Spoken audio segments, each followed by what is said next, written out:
Aloha, everybody, and welcome to the Menehune Terrace. My name is Ray, or some of you might know me as Tiki with Ray. And I got a question to ask. How are y'all? Are you having a good time? I couldn't hear you. What's that? That was good, Ray. And I'll tell you what. I mean, this is the very first endless summer Tiki event. And I'm glad that we're like making Tiki history there, because hopefully this will be the beginning of many more. So everyone, thank you to Grant. Let's give him a round of applause for putting this all together. I mean, you're having such a great time. I mean, I'm having a blast. I hope you're all having a good time too. And Tina. How can we forget Tina? But I have one more question to ask you guys. What do you think of the Tiki drinks that you're drinking right now? They're pretty good, huh? No, they're okay. Yes. So this is Justin. This is the man behind. This is the man behind these Tiki cocktails. And Justin, you are. Justin is a Tiki bartender at the Dilla Room in downtown Seattle. Which is a whiskey bar actually in downtown Seattle. It's not a Tiki bar. It's a high volume whiskey bar where the owner has essentially been cordial enough over the past almost 10 years now to allow me to do that program there. So it's been great, yeah. When did you start making cocktails at? When did you first start working at the Dilla Room? It was 2013. Was it really that long ago? It was that long. Time flies, right? Yeah, it was 2013, and then I started doing Tiki around 2014. So it's been a while now. I met you, what, 2014, 2015? No. We met in like 2016, 2017. Okay. But so here's the interesting thing about the Dilla Room. Just like Justin said, it's not a Tiki bar by any means. But when Justin is working, he makes Tiki cocktails. There's a potential for that, yes. And I'll never forget. Like back in when before I met you, I was into scootering and Vespas. Yep.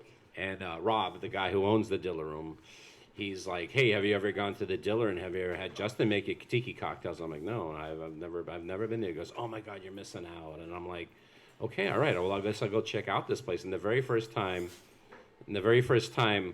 I went there, you were like really, really busy, and like I remember like, "All right, here's this Justin guy," and I'm like, "Hey, how you doing?" And you're like, "Oh," and you were so busy back then. You're just like grunts and like, "Yeah, hey, nice to meet you." It's super busy there. Yeah. Often, yes. And I'm like, "Okay, all right, whatever." But like, your cocktails were amazing. Well, thank you. And they were like so good. And the cool thing is like you do a combination of your own cocktails and the classic cocktails. But what really blew my mind is like all the classic Tiki cocktails that you made were like spot on and perfect. And how did you get into making Tiki cocktails? Like how did you go from pouring shots of whiskey?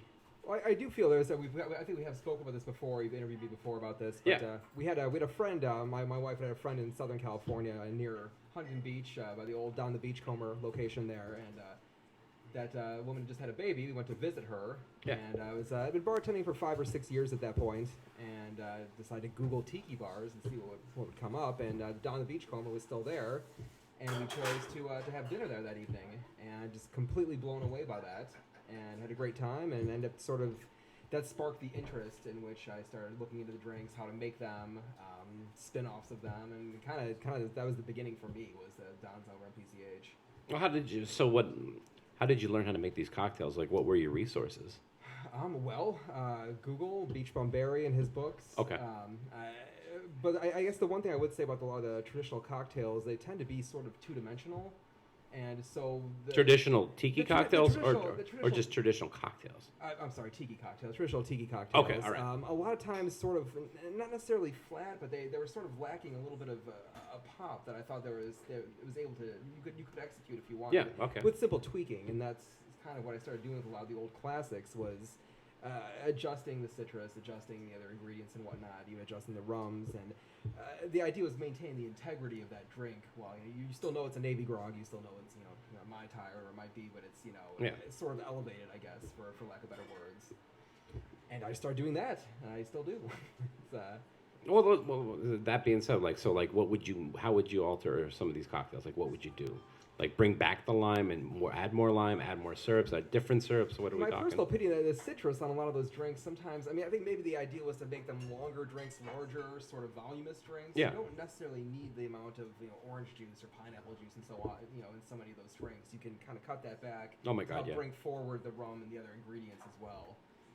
Every drink's a little bit different when you're sort of tweaking it. Yeah. But you find that balance. You sort of know when you have it right, and you kind of run with it from there. Again, most importantly, making sure you maintain that integrity of the cocktail you're making. So what is your favorite? Well, first of all, what's your favorite classic tiki cocktail to enjoy that you liked? I love a good pearl diver. I like the pearl one that, diver. the one that I make as well. I think I do a really good version of it. Well, I'll tell you what. I've had your pearl diver. How many people here has had Justin's pearl diver? Okay, like 2 of you. That's good. And I tell, like, anytime someone comes into Seattle, it's sort of like it's like one of my go-tos for like, okay, have them make you a pearl diver. You won't regret it. I appreciate that, Ray. It's a good one, I think. Oh my God, yeah. Well, what blew my mind is like, Justin has gone on to make. You have a menu that you had made, created by Tony Canepa. And I love it because one side's all the tiki classics, and then you have all your cocktails. Essentially finding a list of the cocktails that were called my originals that were seemingly crowd favorites, and wanted to put those on the menu as well. So what are the crowd favorites? Let's hear them. The Cherry Blossom is always great. The Tropical Thunder, which we're doing variations of a lot today. That's what I'm drinking right now. The Fashionable is fantastic. Yes, it elevated that drink. The recipe is forever changed now after today. The Black Orchid. The Black Orchid. Fantastic. If you had that, to me, that's your coup de grace. Actually, there's Black Orchid glassware being made. Have I told you about this yet? No. There are going to be Black Orchid zombie glasses, hopefully released in October. I partnered with an artist from Brazil who is fairly well known, and I'm very looking forward to releasing those. Specifically, their Black Orchid. The recipe is on the glass, and it's pretty cool. No way. Well, Yep. Speaking of glasses, actually, Justin has glasses for sale. I do have some Mai Tai glasses. And this is them right here. How much are they? There's $10. Yeah. $10. $10 for a rocks glass. Is that your logo right there? That is, yes. Oh, thank you. All right, you sold one. It was worth it. It was worth it for you to come down. You're driving all the way back to Seattle. It's like, all right, I came back from Camino Island, but I sold. Woohoo! Honey, I'm taking you out to Friendlies. How did you get hooked up with Matt Petrick in the Minimalist Tiki book? Because you are in that book. I'm blown away at how many people reference that book. Yeah. And Matt was a great guy. Matt lived in Seattle. Yes, he did. I met him because he was a regular. He worked downtown, and I'm not sure how he started going there. If it was by chance or what it was. I forget how I actually met him, but he was a regular. I used to see him 2 or 3 times a week. And he was a massive supporter of me when I first, the very beginnings of this. Yeah. He would come and take photos. He had the blog. Matt Petrick's blog is I owe Cocktail him Wonk. Yes, I owe him a lot for that. He was a really, really big part of that, sort of just driving the interest at the very beginning.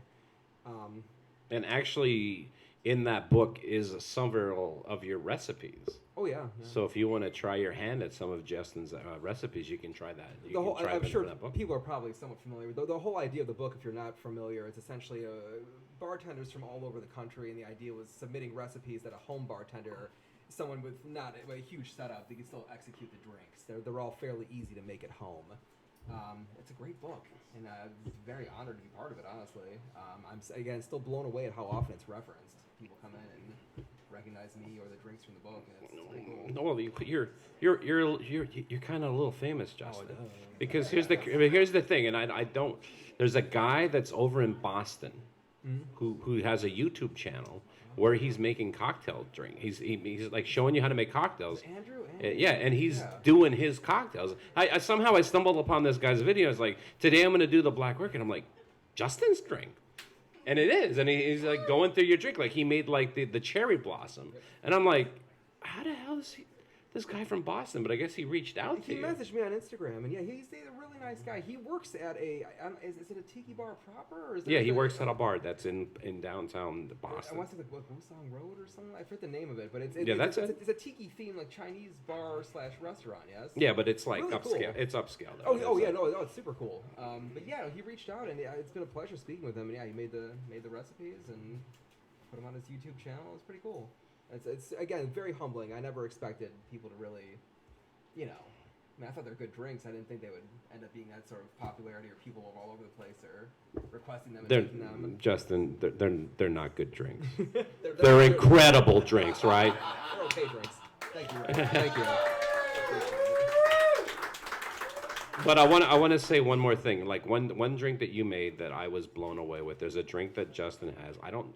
Can you do the cherry blossom here? Yes. So a bottle of blue curacao was found in the trunk of a car, and yes, I've made about 2 of them. Found in the trunk of a car. Found in the trunk. I bought it to make cherry blossom. Literally, it's behind the bar right now. No, so here's the story about this drink. So Justin made this drink for me. He goes, "Here you go. Here's a cherry blossom," and it's kind of coconutty. It's more of. I hate saying riff, but it was sort of essentially supposed to be a riff or an Yeah, elevated. it's more of like a milkier kind of drink. And I drink Sure. this thing, and I'm like, cherry.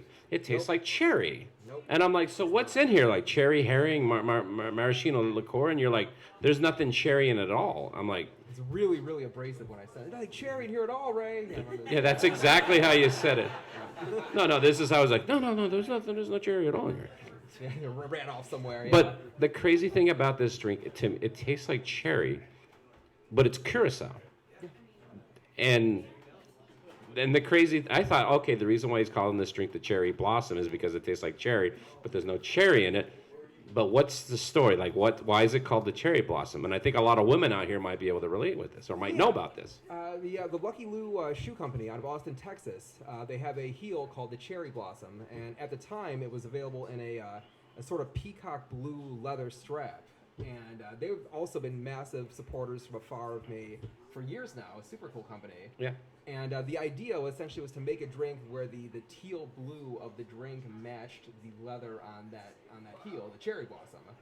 And I essentially worked with them and made them a drink that they loved and they promoted as well on their end. And I guess you'd say part of the earlier, between Matt Petrick and yourself and other people as well, Yeah. That the Lucky Lou Shoe Company did a lot for me in the sense of sort of just plugging me. And if you're in Seattle, and I owe them a lot. And so, yeah, essentially that drink was a collaboration with them to sort of match the color of the leather on the shoe at the time.